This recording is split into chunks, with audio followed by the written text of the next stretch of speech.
Here's an ATV trail, or general access point trail. There's my property marker.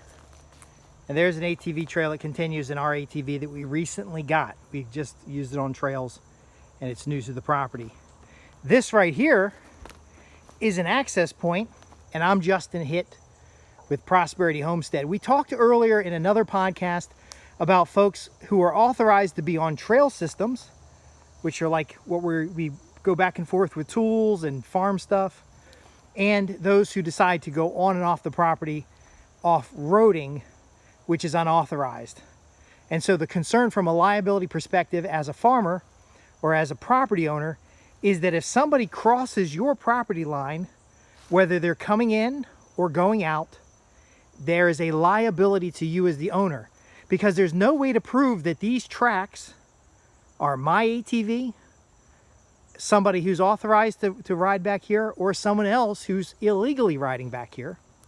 And so when we ride our trails, we're often looking for maintenance issues. I'm taking geotagged pictures of issues for maintenance. I'm also considering, because these trails double as temporary fencing for goats when we start migrating the animals around, and they're going to eventually be permanent perimeter fences here as well, and that's why we keep track of where the property line is. But when we see movement on or off the property, we have to be aware of that movement. Now, there's a difference between ATV tracks and trail tracks. And so we're going to talk a little bit about the detective work necessary, because we don't want to call up somebody and say, hey, you've been driving off the trails. We want to give everyone a benefit of the doubt, because trespassing is trespassing, but it could be somebody who just didn't know any better. And if we had a talk with them, everything would be fine. So ATV trails, the majority of riders tend to drive in the same tracks all the time. It's just the way animals work, and humans are animals. So if you see a track ahead of you, your brain kind of moves into those tracks. That's not the best way to ride a trail. You want to stay on the trail, but you want where it to be across the majority of the trail, but preference on the high points of the trail, always leaving a bund at the lower points of the trail. What does that mean? That means when we're riding these trails, we have a lower track mark, and we don't want to be driving down slope.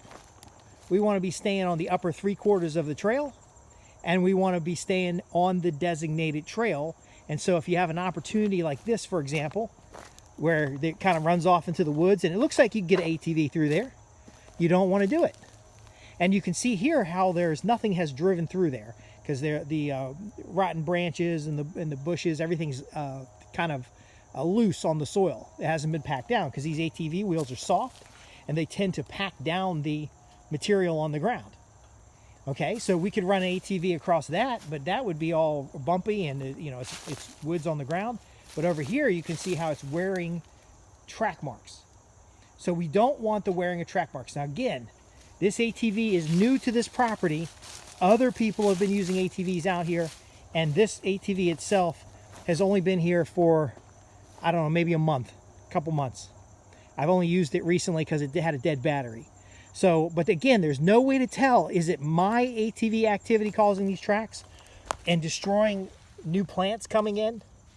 Or is it someone else's ATV activity who is authorized, or someone who is not authorized to be on the property?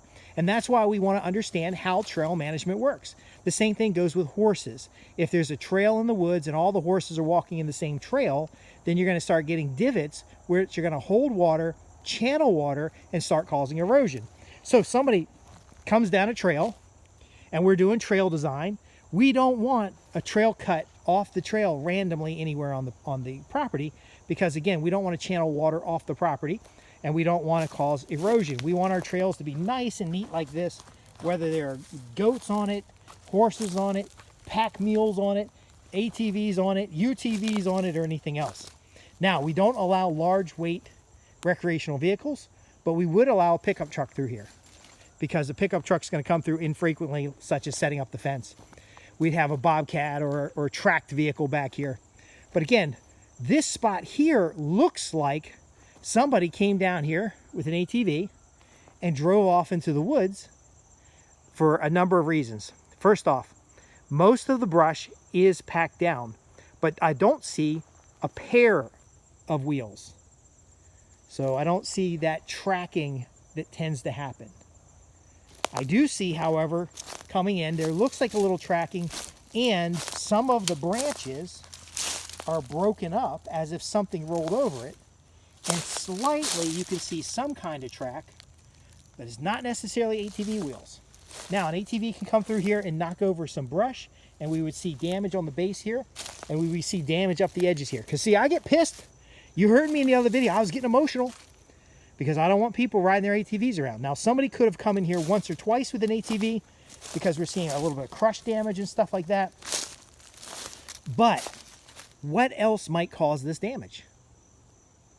Remember, it isn't necessarily the ATVs doing this because we don't have any trailing. So somebody went off here once, maybe they peeled off, they came off here to take a piss. It's okay. Now they've exited my property, and that doesn't make it okay. But we don't see the treading that happens with an ATV.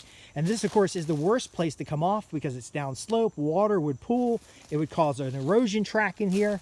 And then that erosion track would push my land onto someone else's property. Now, an interesting thing happens when we get out here in the woods. We see the trail splits and goes two ways around a clump of trees. Now, we know an ATV can't do that. We know an ATV can't do that. So this trail is likely a deer trail or animal crossing trail. We have deer, bear, turkey, that kind of stuff. Now, there's some things I'm going to geotag out here because anytime when we're looking around, I see things like this. This is old barbed wire fence. I'm going to geotag the barbed wire fence.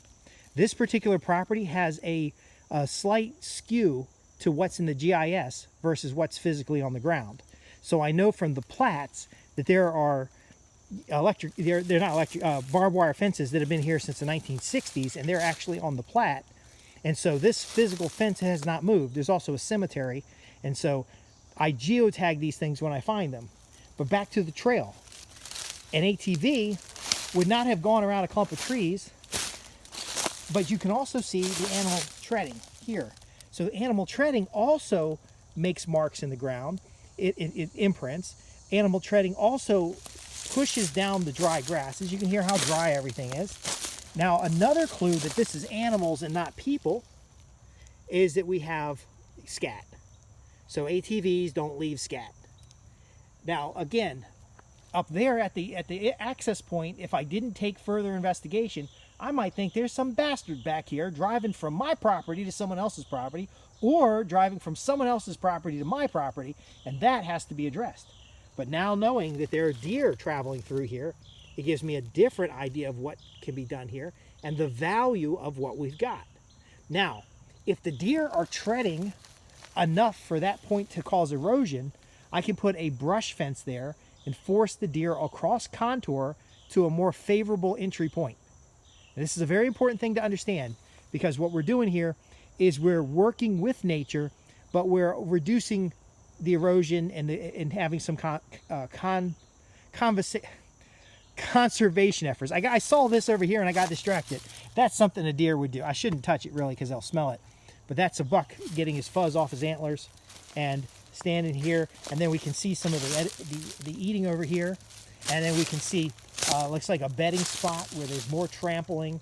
But that definitely is not an ATV trail because it's not tracking two separate tracks in parallel, and it also tracks around trees.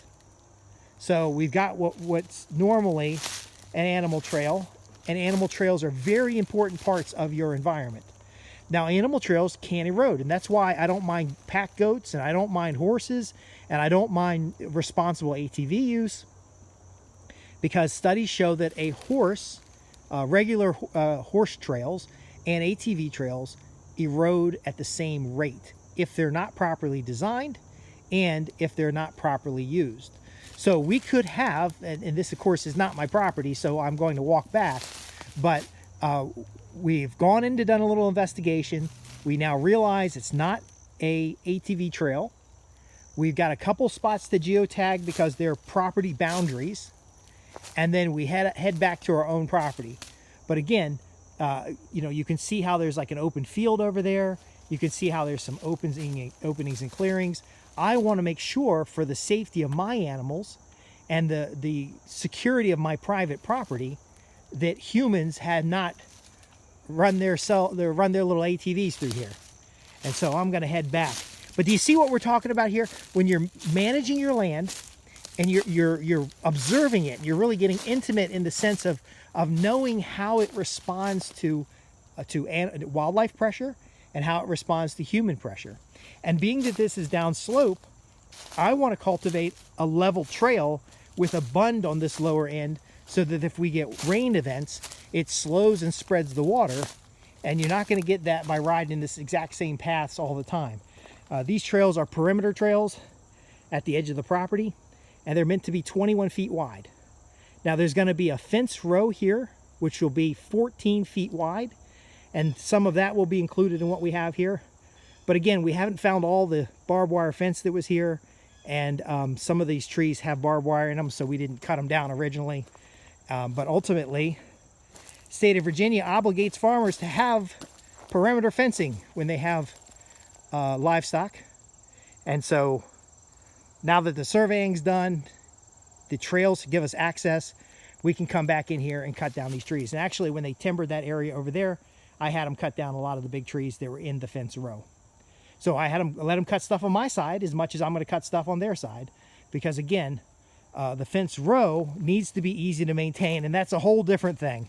Now that's another reason I was against ATVs in the beginning, and now I kind of like the ATVs, because if you only have 7 foot of leeway on the side of a fence, the ATV still gives you some access to get there. You can get a little pull behind a flail mower, or you can get a BCS tractor with a flail mower, and then you can just flail mow both sides of the fences, save your neighbors a lot of trouble, and have a beautiful fence line that protects your animals from outside predators, because this trail could just as easily be a bear tracks, because we do have bear back here, but I didn't see any bear turds, and also make it accessible for your animals to get where they need to go, because we're planning on putting a water line in here.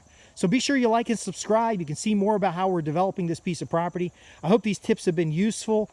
My earlier video, I got a little upset. I got a little emotional because I don't want people trashing property. Oh, and I promised you a last clue. How do I know whether it was an authorized user that left the trail, or if it is an outside user who has come onto the property unauthorized? And so that's the last tip I'm going to give you right now. So the video I provided earlier, where someone exited the trail, went through a protected conservation area, they returned to the trail. And so that tells me that was probably an authorized user, or somebody who was on the trail already who was unauthorized. Now, what do I mean by authorized and unauthorized? The USDA has requirements for biosecurity, and I have a sign up front that says that no unauthorized personnel, because this is an active farm. It was an active farm day one. We showed you how we did that with the trails and how we did that with the agricultural, and as we move into agroforestry, we did that with the forestry. Now we're moving into agroforestry.